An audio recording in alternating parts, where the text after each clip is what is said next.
I tau pōnuiātia i te rangi nei I whakatūwheratia ai e te minita tuarua I ngā take pū taiao e hekea parata. Te whare tuatahi mo te mātauranga e pāna ki ngā rawa o Papatūānuku.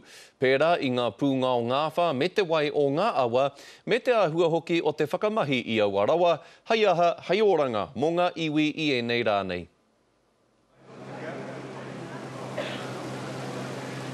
Ngā hihi o te rā te kai whakamahi I tēnei mihini huriwai, ā ki ngā papa whakamahana, kai te tuanui o te whare hiringa pūtae au nei, ki tēnei punua waka, e whāngai hiana ma te hiko kē e whakahaere.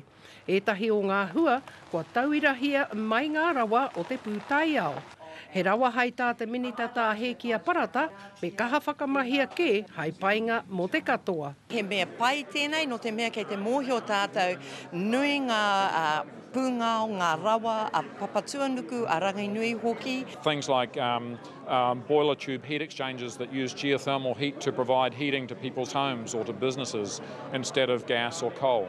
I tēnei hui whakaminenga, he maha ngā kārangaranga iwi, ētahi kua tīmata noa atu ki te whakamahi I aua rawa. I roto I tēnei whare, I roto I nei tangata pia, he huarahi mō tātou katoa mō te tiaki I nei taonga. I am so pleased to see that a particular source of energy is being used. But I come back to the point, let's protect Papatūānuku and make sure it is sustainable. We need more engineers.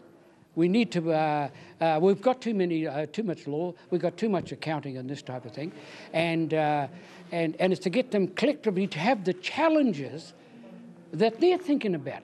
He kaupapa nui anō I te kāna kia whakanuia I roto o tēnei wā o Matariki. Hei tirohanga whakamua no ma ngā tupurana. Ko rātau nei, te hunga hei kawe. O te rā, hei whakatipu anō hoki I ngā rawa e kōrerohi ake nei. Engari ko taku whakahau ki ngā iwi katoa, te tiro rātou, rapuhia e rātou, e ā rātou ake rawa. Ka tika hoki he taonga tuku, kia ata romi hia.